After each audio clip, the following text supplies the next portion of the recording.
You're a liar and I hate you!" The words cut through the Seoul Mansion's mahogany-paneled office like thunder, small but carrying a fury that made one of Korea's most feared Mafia bosses freeze behind his desk. 8-year-old So-hee stood in the exploded doorway, tears streaming down her face, clutching a crumpled airplane boarding pass in her tiny fist. Her voice broke the silence that even grown men feared to disturb. "She's gone, isn't she?" So-hee's voice cracked with betrayal. "And Neola is really gone." The boarding pass fluttered to the floor like a death sentence. Chicago O'Hare International Airport. Departure, 6:47 a.m. Lee Min-jun, a man who commanded respect through fear across 3 countries, looked like he'd been punched in the gut by his own daughter. Behind that mahogany desk where he'd orchestrated million-dollar deals and life-or-death decisions, he was just a father who had lost everything that mattered. Min-jun had spent 3 years taking for granted the one woman who actually mattered. 3 years of having her right there in his home, making his cold mansion feel warm, filling it with the smell of perfectly seasoned bulgogi and the sound of her laughter as she played with So-hee. 3 years of never once telling her how he felt. And now, the woman who sang his daughter to sleep, who had given up her own dreams of opening a restaurant to work for him, who saved every penny of her generous salary to attend culinary school and finally pursue her happiness. She was 7,000 miles away, probably unpacking boxes in some tiny American apartment. "Bring her back," So-hee whispered, her small hands balled into fists. "Bring our Eniola back, or I'll never forgive you." For the first time in his dangerous life, Lee Min-jun was truly terrified. Y'all, if this story is already pulling at your heartstrings, smash that like button and let me know in the comments how you're feeling right now. And don't forget to subscribe because this emotional roller coaster is just getting started. 4 weeks earlier, Min-jun had been sitting in his study when his mother called with her usual agenda. "Min-jun-ah, I found the perfect woman for you," she announced without preamble. "Park Ji-won. Her father owns the shipping company we do business with. Educated, elegant, from a good family. She's coming to your house tomorrow evening." Min-jun pinched the bridge of his nose. "Mother, I'm not interested in—" "Not interested? You have a daughter who needs a mother figure. This household needs a proper mistress, not just—" She paused meaningfully. "Hired help." Min-jun's jaw tightened. His mother had never approved of how much he relied on Eniola, how much freedom he gave her in his home, how So-hee had attached herself to the Nigerian woman who had somehow become the heart of their household. "I'll be civil," he said curtly, "but don't expect more than that. Just meet her, Min-jun, for So-hee's sake." The next evening, Park Ji-won arrived precisely at 7, wearing a designer dress and the kind of calculated smile that made Min-jun tired just looking at it. She was beautiful in the way expensive things were beautiful, polished, perfect, and completely soulless. "Mr. Lee," she said, extending her hand, "it's such a pleasure to finally meet you." Before Min-jun could respond, So-hee appeared at the top of the stairs in her pajamas, took one look at the visitor, and dramatically threw herself on the floor. "No!" So-hee wailed, flailing her arms and legs like she was having a full meltdown. "Not another one! Daddy, I can't take it anymore." "So-hee!" Min-jun started toward her, but his daughter was on a roll. First, it was that lady who smelled like too many flowers, then the one who kept calling me sweetie in that fake voice. Now this? So-hee sat up, pointing at Ji-won. "I'm 8 years old, Daddy. I have feelings. Real feelings. Do you know how confusing this is?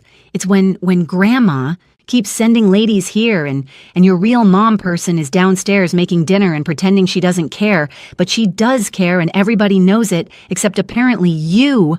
Ji-won looked horrified.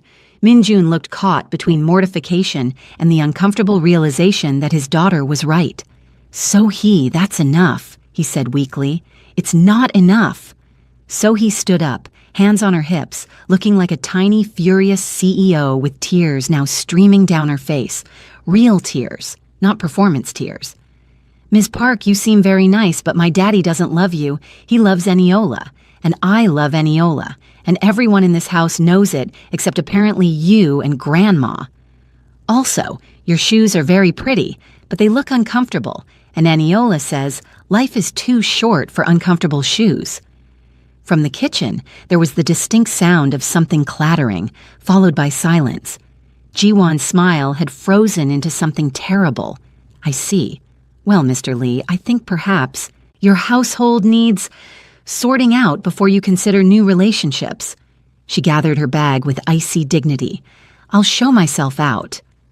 After she left, Min-jun stood in his foyer, staring at his daughter, who stared right back, wiping her tears. Want to explain that performance? He asked quietly. It wasn't a performance, Daddy, So-hee said, her voice small now. I really am confused and sad, and I don't understand why you keep letting Grandma send ladies here when you look at Eniola the way you do. Min-jun opened his mouth, closed it, then opened it again. That's not... So-hee, it's complicated. Daddy, I'm 8. You smile different when Eniola's around. Your whole face changes when she walks in the room. Like she's the most important person in the world, So-hee whispered. Like you're scared she might disappear. You bought that expensive coffee maker because she mentioned once that she missed good coffee. You literally reorganized your entire schedule so you'd be home for the meals she cooks. And Eniola? Min-jun asked quietly. So-hee's face softened. She loves you too, Daddy, but she thinks you just see her as only a chef, especially when Grandma keeps sending fancy ladies to replace her. Later that evening, after So-hee had gone to bed, Min-jun found himself in the kitchen. Eniola was preparing tomorrow's meal prep with unusual intensity, her movements sharp and efficient. Eniola, he said quietly. She didn't look up. Yes, Mr. Lee. Have you eaten? Her hand stilled on the vegetables she was chopping. I'll eat later, Mr. Lee, after I finish this. Sit, he said, pulling out a chair at the kitchen island. Eat with me. That's not necessary. Please. His voice was softer than she'd ever heard it. Sit with me. Eniola hesitated, then quietly served herself a small portion of the kimchi jjigae she'd made earlier and sat across from him. They ate in silence for a few minutes, the only sound the gentle clink of chopsticks against bowls. I'm sorry, Min-jun said finally, about today, about Jiwon, about all of it. You don't need to apologize to me, Mr. Lee, Eniola said, her voice carefully neutral. Your personal life is your own business. Mr. Lee, even after 3 years of sharing meals like this, of raising So-hee together, of becoming something that felt like family, she still called him Mr. Lee. Is it, though? He asked quietly. My personal life? When it affects you? When it affects So-hee? Eniola set down her chopsticks. Mr. Lee? Min-jun, he interrupted. After 3 years, can't you call me Min-jun? She met his eyes across the table, and something flickered between them. Warm, electric, dangerous. That wouldn't be appropriate, Mr. Lee. Why not? Because I work for you. Because there are boundaries. Because... She trailed off, looking away. Because what? Eniola stood up, gathering her dishes. Because some lines shouldn't be crossed. Good night, Mr. Lee. He watched her leave, and the distance she maintained felt like miles instead of feet. That night, Min-jun lay awake in his bed, So-hee's words echoing in his head. He thought about Eniola, really thought about her, maybe for the first time in 3 years. She'd shown up to interview for a private chef position with a radiology degree she'd never wanted, and a dream she'd been forced to postpone. Her mother had insisted, not my only daughter, Eniola. You will be a medical professional, not a cook. So she'd gone to university, earned her degree, worked in a hospital for exactly 6 months before she couldn't take it anymore. I did your path, Mama, she told her mother. Now let me do mine. That's how she'd ended up working for a man who paid her 4 times the market rate for a private chef because he was secretly, desperately in love with her and didn't know how else to take care of her. She'd been saving for culinary school, for professional certifications, for the dream of opening her own restaurant someday. She'd had enough money after 2 years, but she'd stayed. Min-jun had always told himself it was because of So-hee, because his daughter adored her, because leaving So-hee would break both their hearts. But lying in his bed that night, staring at the ceiling, he wondered if maybe, just maybe, she'd stayed for him too. 2 days after the Jiwon disaster, Min-jun made possibly the worst decision of his life. He was going to make Eniola jealous. The logic seemed sound at 3 a.m. when fear and desperation were his only advisors. If she saw him with someone else, really saw it, maybe she'd finally admit she had feelings for him too. Maybe she'd finally cross that line she kept talking about.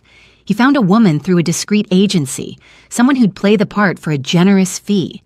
Lee Mi-young was an actress between jobs, professional enough to understand the assignment. Come to his house, pretend to be romantically interested, sleep in his room while he worked in his office all night, leave in the morning. Simple, clean, ridiculous. The hard part was convincing Sohee to convince Eniola to sleep over that same night. "Daddy," Sohee said carefully when he explained the plan, "I don't think this is a good idea." "Why not?" "Because..." She searched for the right words. "Because Eniola isn't like other people. She won't do such a thing to you. If you want her to know you love her, you should just... tell her?" "It's not that simple, Princess." "It seems simple to me," Sohee said quietly. "You love her. She loves you. You tell each other. Everyone is happy." "Sohee, you're going to hire a fake girlfriend to make Eniola jealous? That's like cartoon villain levels of dumb. Will you help me or not?" Sohee gave him a look that suggested she was reconsidering his intelligence. "Daddy, fine. But when this explodes in your face, I'm going to say, 'I told you so,' at least 50 times. Please help me, Sohee," he said quietly. "I need you to convince Eniola to sleep over in the guest room, just for one night. Can you do that for me?" Sohee studied her father for a long moment. "Okay, Daddy, but I have a bad feeling about this."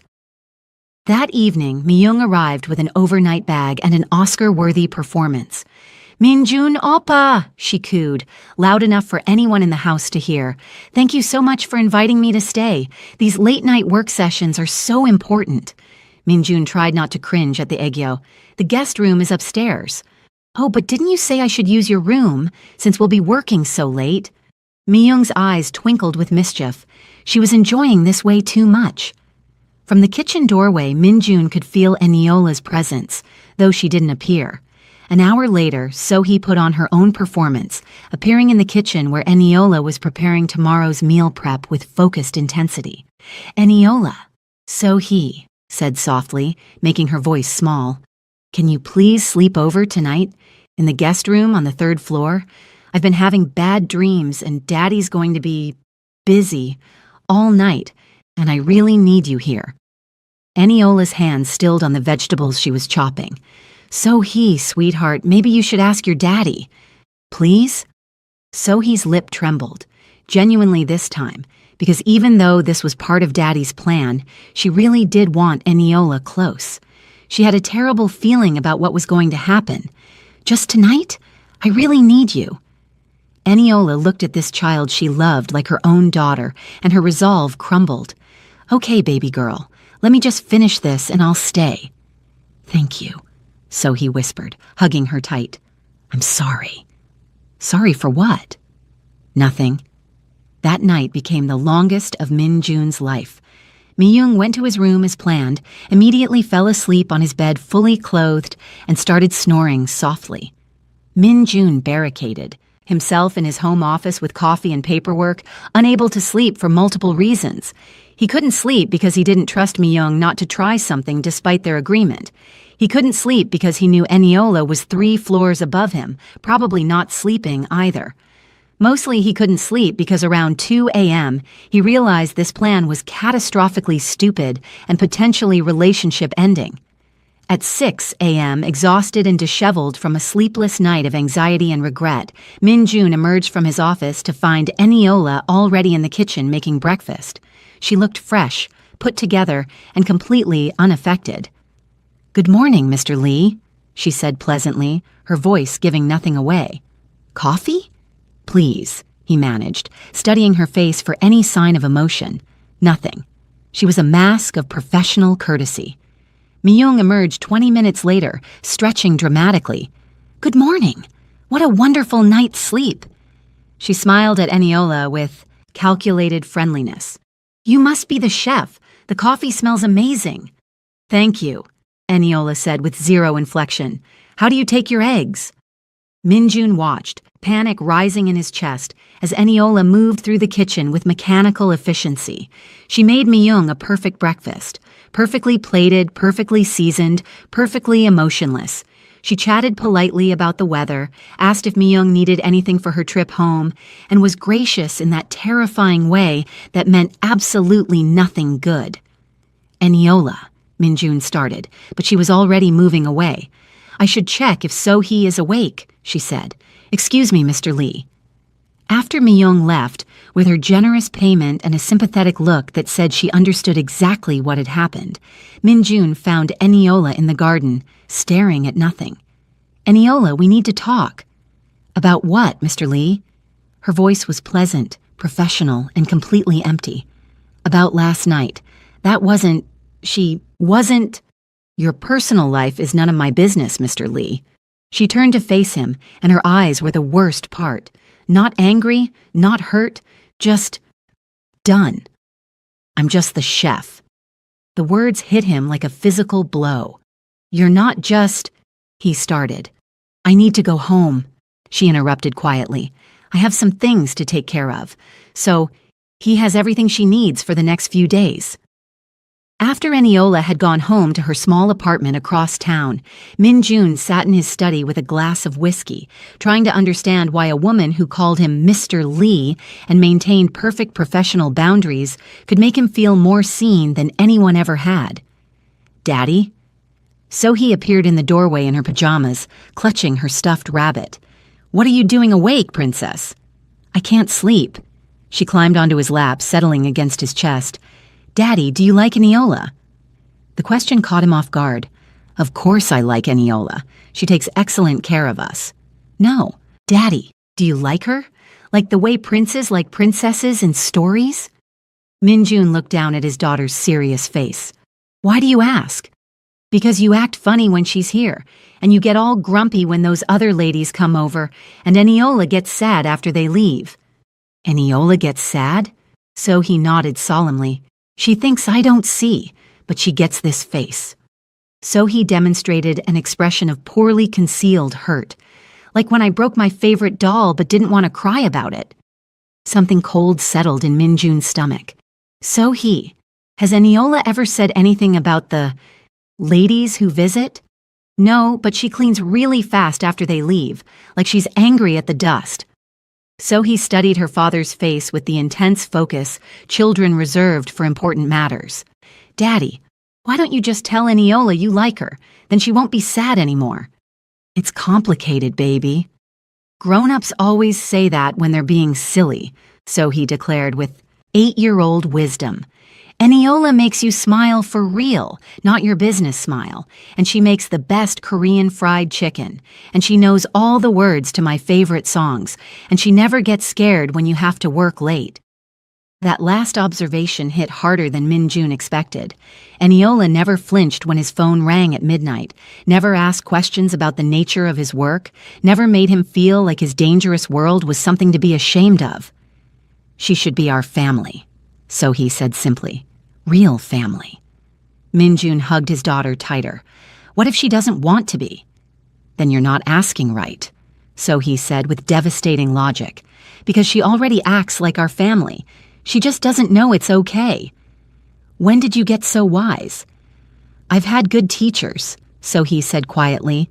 "You taught me to be brave, and Eniola taught me that love is worth fighting for, even when it's scary." They sat together in the growing darkness, holding on to each other, both of them knowing that tomorrow would bring answers they might not be ready for. The next morning, Minjun woke up with a plan. No more games, no more testing Eniola's reactions. He was going to tell her how he felt like a rational adult. But when he came downstairs, the kitchen was empty. No smell of coffee brewing, no sound of gentle humming, no sign of life. His head of security was waiting in the foyer, looking uncomfortable. "Sir, we have a situation." "What kind of situation?" The man held out a formal letter. "Ms. Frank's resignation. It was submitted to HR 3 weeks ago. They didn't give it to you. They thought maybe she'd change her mind, so they were sitting on it and... Min-jun snatched the letter, his hands shaking with barely contained fury as he read the professional, polite words. 2 weeks' notice. Her last day had been yesterday. Yesterday, when she'd made breakfast for his fake girlfriend and left with nothing but a hug for Sohee. 3 weeks. His voice was deadly calm. She submitted this 3 weeks ago and nobody told me? Sir, I'm sorry, the HR department thought. Get out. Fire whoever made this decision, and get me Eniola's current location, now. After his security chief fled, Min-jun stood alone in his foyer, staring at the resignation letter, understanding the full scope of his failure. While he'd been playing games and avoiding his feelings, Eniola had been planning her escape. She'd gotten accepted to culinary school, probably months ago. She'd been making arrangements, tying up loose ends, preparing to leave, and he'd been so wrapped up in his own fear and stupidity that he'd never noticed. The final paragraph of her resignation letter was brief. Thank you for the opportunity to work in your home. Please tell Sohee that I love her and will miss her every day. I wish you both every happiness. Not a word about missing him, not a hint that she felt anything at all, but tucked behind, the formal letter was a smaller piece of paper covered in Sohee's careful handwriting. For Daddy.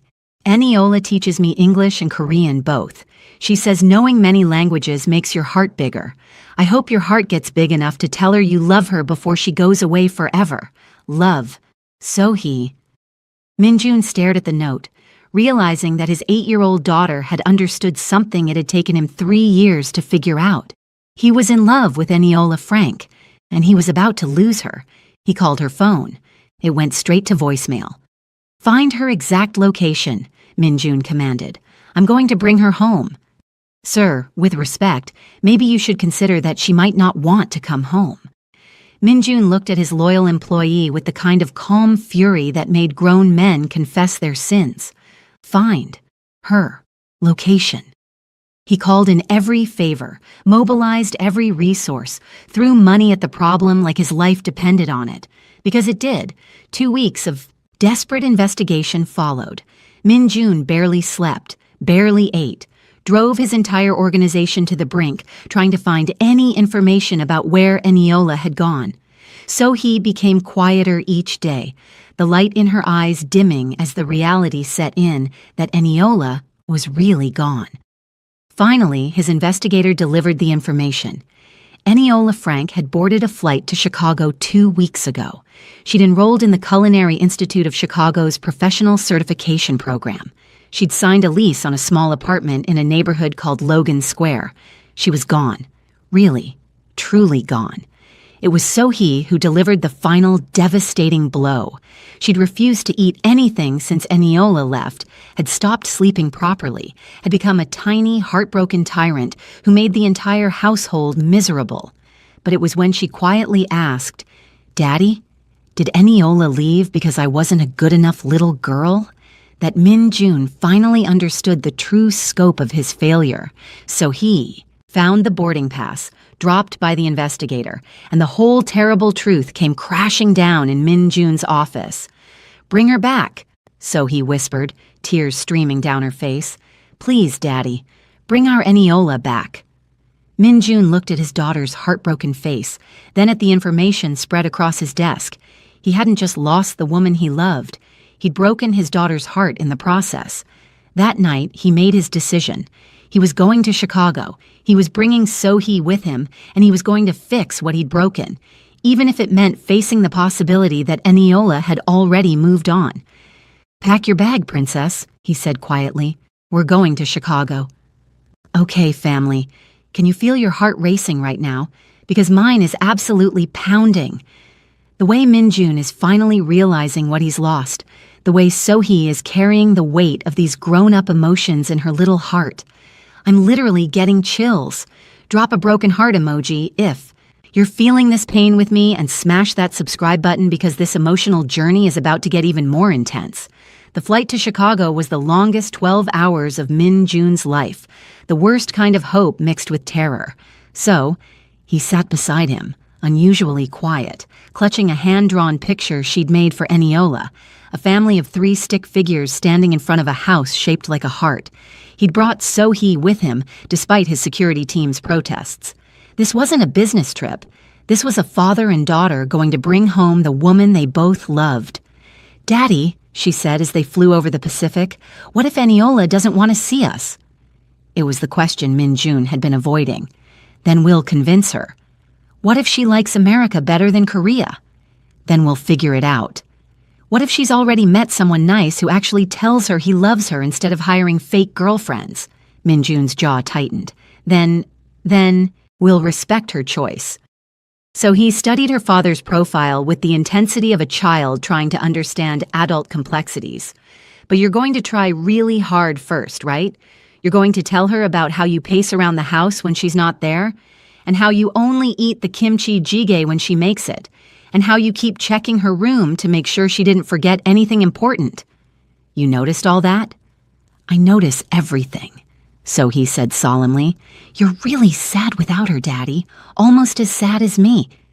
Min-jun reached over and took his daughter's small hand in his much larger one. I promise I'll try my hardest to bring her home. What if trying isn't enough? Then we'll try harder. So-hee seemed satisfied with this answer and settled back in her seat. When we find her, can I talk to her first? Sometimes grown-ups mess up words when they're nervous. Despite everything, Min-jun found himself smiling. You think I'm nervous? Daddy, your hands are shaking. He looked down and realized she was right. They found Eniola's apartment building in Logan Square, a modest 3-story walk-up surrounded by tree-lined streets. As they stood outside her door on the 2nd floor, Min-jun felt more terrified than he'd ever been facing down rival gangs or hostile business deals. This mattered more than anything he'd ever done. Min-jun knocked. The door opened, and there she was, Eniola Frank, looking exactly as beautiful as he remembered, but somehow different. There was a lightness to her that hadn't been there before, like she was finally breathing freely. She wore jeans and a simple sweater, her hair pulled back, a smudge of flour on her cheek. She'd been baking. "What are you doing here?" she asked quietly, her eyes moving from Min-jun to So-hee with shock and something that might have been longing. "Eniola!" So-hee launched herself forward, wrapping her arms around Eniola's waist. "I missed you so much, so much." Eniola's composure cracked immediately. She dropped to her knees, pulling So-hee into a tight embrace. "Oh, baby girl, I missed you too." "Then come home," So-hee said, her voice muffled against Eniola's shoulder. "Please come home. We need you. I need you." "So-hee, sweetheart." Eniola pulled back, smoothing So-hee's hair with trembling hands. "It's not that simple." "Why not?" Before Eniola could answer, a man appeared from the kitchen area, tall, kind-faced, wearing an apron and holding a mixing bowl. "Eniola, everything okay?" he asked, his American accent warm and concerned. His eyes moved curiously between Min-jun and So-hee. Min-jun felt his heart stop. This was a complication he hadn't prepared for. "Robert." Eniola's voice was carefully controlled. "This is my former employer, Min-jun, and his daughter, So-hee. This is Robert Mitchell. He's my neighbor. He lives across the hall." Robert stepped forward with a genuinely warm smile, extending his hand to Min-jun. "Nice to meet you both. Eniola's told me a lot about you." He crouched down to So-hee's level. "And you must be the famous So-hee. Eniola talks about you all the time." "She does?" So-hee's voice was hopeful. "All the time," Robert confirmed. "You're pretty much her favorite topic of conversation." Min-jun shook Robert's hand, noting the calluses that suggested honest work, the kind eyes that suggested a good heart, the way he stood protectively close to Eniola without being possessive. He was exactly the kind of man Eniola deserved, and Min-jun hated him for it.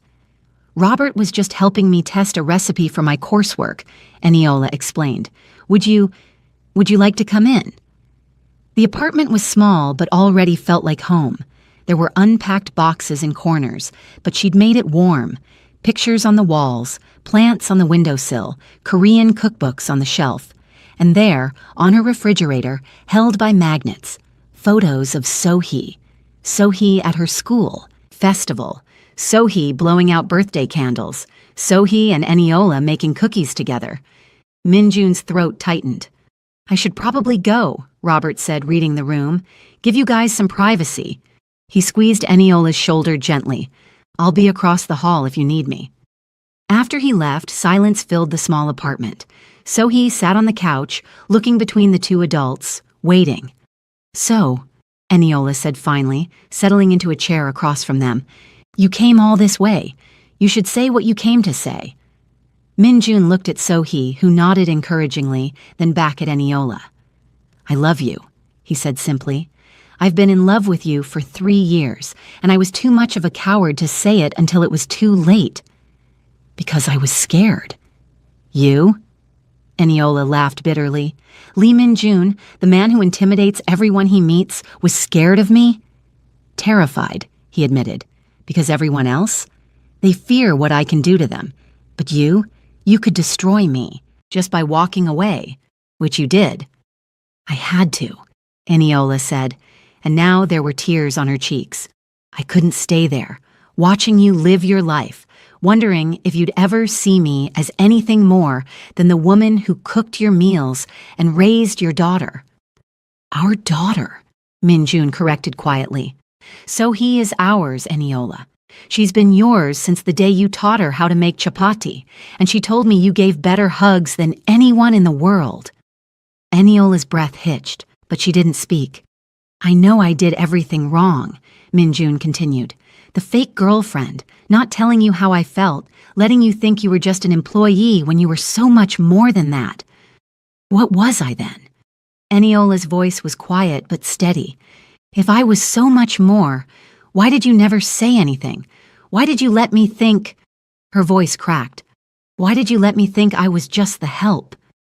Because I'm a coward, Minjun said quietly. Because I convinced myself you couldn't possibly feel the same way. Because the thought of you rejecting me was more terrifying than anything I'd ever faced. So you brought a woman to sleep in your room instead. Eniola's voice was sharp now. You thought that was better? No. God, no. It was stupid and cruel, and I have no excuse except that I panicked. Minjun leaned forward. Eniola, that night, I didn't do anything with her. I stayed up all night in my office because I couldn't even stand the thought of her being in my room. I paid her to pretend, to make you jealous, and all I did was hurt you and prove that I'm exactly the kind of fool who doesn't deserve you. You're right, Eniola said flatly. You don't deserve me. The words landed like a physical blow, but Minjun nodded. I know, but Sohee deserves you, and you deserve the chance to hear that you're not just someone who worked for me. You're the woman who made my house a home. You're the reason Sohee knows what real love looks like. You're the person I think about first thing in the morning and last thing at night. Stop, Eniola whispered, tears streaming down her face now. Please stop. Eniola, Sohee said softly. Please let Daddy finish. Eniola looked at Sohee, then back at Minjun, and nodded. You're the one, Minjun said simply. For 3 years, you've been the one, and I was too scared to fight for you. But I'm here now. We're here now. And I'm asking, begging, for a chance to prove that I can be the man you deserve. And what about my dreams? Eniola asked. What about culinary school, my restaurant, everything I came here to build? Build it all, Minjun said immediately. Here in Seoul, anywhere you want. I'll support every dream you have, not with money, but with whatever you actually need. But Eniola, please don't ask me to go back to a world where you're not in it. I can't just... Stay with us for a week, Minjun interrupted.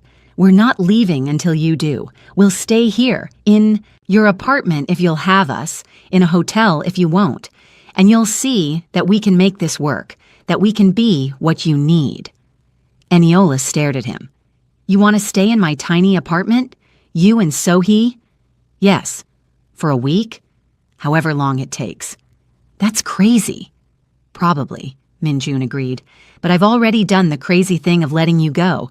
Staying in a small apartment to prove I love you seems perfectly reasonable by comparison. Sohee perked up. Can I sleep in your bed with you, Eniola? Like we used to when I had nightmares? Eniola looked between them.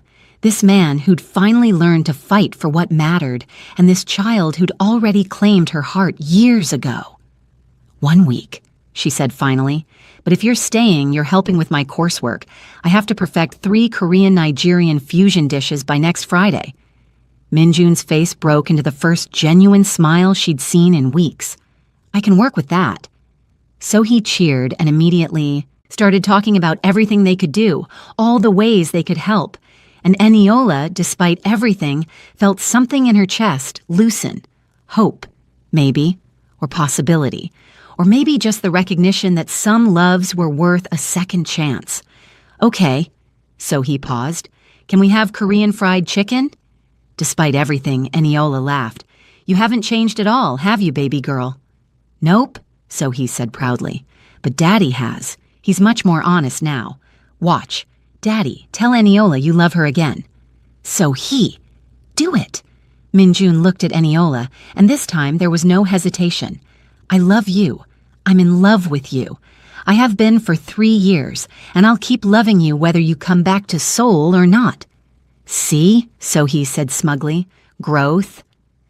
That week became the strangest, most wonderful week of Min Jun's life. He and Sohee slept on Eniola's pull-out couch while she took her small bedroom. They helped her test recipes, Min Jun discovering he had surprisingly good knife skills when Eniola was teaching him. Sohee became the official taste tester, providing brutally honest feedback that made Eniola laugh until she cried.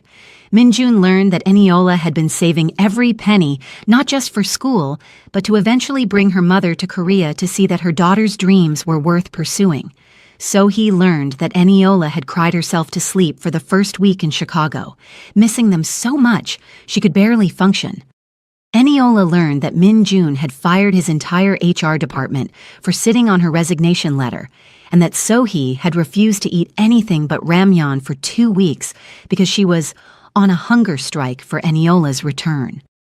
Robert stopped by on the 3rd day, took one look at the domestic scene, Min Jun chopping vegetables while Sohee stirred a pot, and Eniola directed them both, and smiled sadly.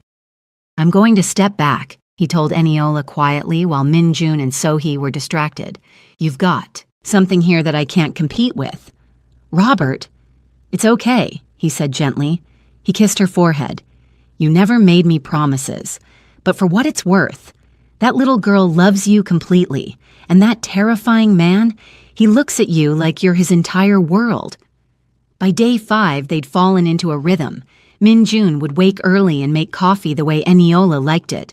Sohee would help Eniola with morning prep for school. Evenings were spent cooking, talking, laughing. They visited Korean restaurants and Nigerian restaurants, tasted everything, took notes. Eniola's coursework became a family project. On day 6, Sohee fell asleep early, exhausted from a day at the Field Museum. Min Jun and Eniola found themselves alone in her small kitchen, cleaning up from dinner. Thank you, Eniola said quietly as they cleaned up from dinner, for this week, for showing me what it could be like. What could it be like? Us, as a family. She turned to face him. Min Jun, I need you to understand something. I left because I couldn't keep living in hope. I couldn't keep wondering if you'd ever see me as more than an employee. I had to choose myself. I know. And I'm still choosing myself. She continued. My education matters. Building something of my own matters. I know that too. But, Eniola took a shaky breath, I also can't stop loving you. I've tried. God knows I've tried. When Sohee talks, I hear your voice teaching her Korean. When I cook, I think about making your favorites. When I close my eyes, I see that mansion, and I think, home. Min Jun stepped closer. Then come home. Finish your certification here, and come home. Open your restaurant in Seoul. Let me and Sohee be your family, for real this time. My family is going to love you because I love you. Eniola raised an eyebrow. And if they don't, your mother called me that African girl the one time we met. My mother, Min Jun said firmly, will learn to respect the woman I'm going to marry, or she won't be part of our lives. You and Sohee are my family. Everything else is negotiable. Eniola's eyes went wide. Marry? Eventually, when you're ready, after I've proven that I'm not the idiot who let you leave in the first place." He took her hands. "I'm not asking you to give up your dreams, Eniola. I'm asking you to build them with us instead of without us. That's a big ask. I know. What if I fail? What if the restaurant doesn't work? What if—" "Then we'll figure it out together," Minjun interrupted. "That's what families do." Eniola looked up at this man who'd finally learned how to fight for her and felt the last of her resistance crumble. "Okay," she whispered. "Okay? Okay, I'll come back. After this semester. After I get my certification. I'll come back to Seoul." Minjun pulled her into his arms, and when he kissed her, finally, properly kissed her, it felt like 3 years of waiting had led to exactly this moment. From the couch, Sohee's voice rang out. "Finally! I've been pretending to sleep for 20 minutes. They broke apart, laughing as Sohee bounced over. "Does this mean you're coming home?" she asked eagerly. "Because I can't wait for us to go. And also, Daddy needs to apologize to all the staff for being grumpy while you were gone." "After this semester ends," Eniola confirmed, "and then you'll open a restaurant?" "That's the plan." "And marry Daddy?" "Sohee!" both adults exclaimed. "What? I'm just asking what everyone's thinking." Sohee looked between them. "You're both terrible at planning ahead." Sohee threw her arms around both of them. "Best day ever." 4 months later, before she returned to Seoul permanently, Minjun made one more trip to Chicago, this time alone. He arrived on a Friday evening, and when Eniola opened the door, the look in his eyes made her breath catch. "Sohee?" she asked, "with my mother being spoiled absolutely rotten." Stepped inside. I wanted time. Just us. Minjun stayed until Monday morning. That weekend belonged only to them. No Sohee, no staff, no business calls, and no walls between the feelings they'd spent 3 years suppressing.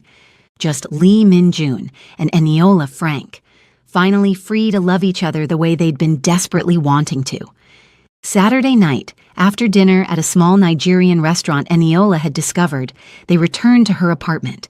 The city lights filtered through her windows, casting soft shadows across the living room. The air between them felt different, charged, inevitable. "Coffee?"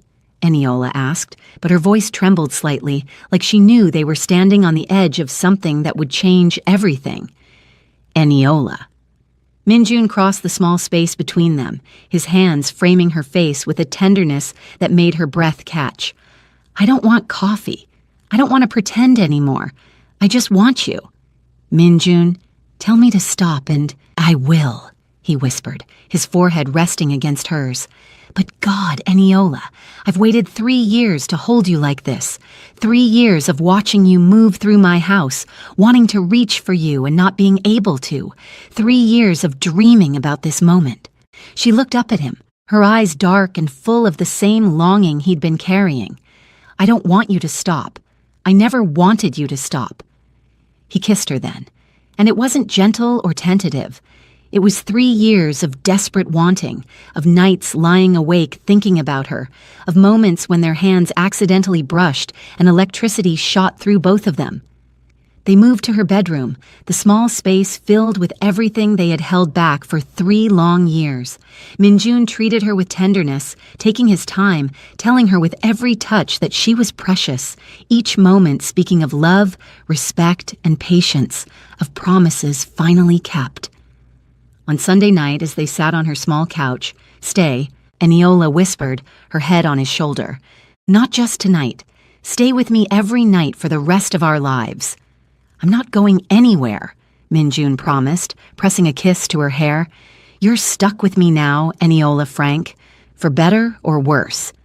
"We're not even married yet," she laughed softly. "Just a formality at this point." He tilted her chin up to look at him. "You became mine the moment you walked into my house 3 years ago. I was just too stupid to claim you properly. And now? Now I'm claiming you, all of you. Your heart, your dreams, your future. I want it all, Eniola, and I'm giving you all of me in return. Then you better get used to Chicago winters because you're visiting me every month until I come home. Every week if you'll have me." "Every week," she agreed, smiling against his lips. When he had to leave Monday morning for his flight, saying goodbye felt physically painful. 6 months, Eniola said, standing at her doorway in his shirt, looking thoroughly loved and absolutely beautiful. Just 6 more months and I'm home for good. I'll be here every other weekend, Minjun promised. I can't go a month without... He gestured between them and she laughed. Without this? Without you? Without holding you? Without waking up next to you? He pulled her close one more time. 6 months feels like forever. Then we'll make every visit count, she whispered against his chest. He kissed her goodbye. I love you, Eniola Frank. Soon to be Eniola Lee.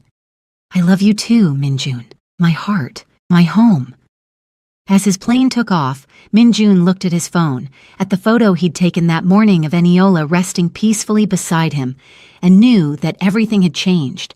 They weren't just in love anymore. They were bound together in every way that mattered, and nothing, not distance, not time, not fear, would ever separate them again.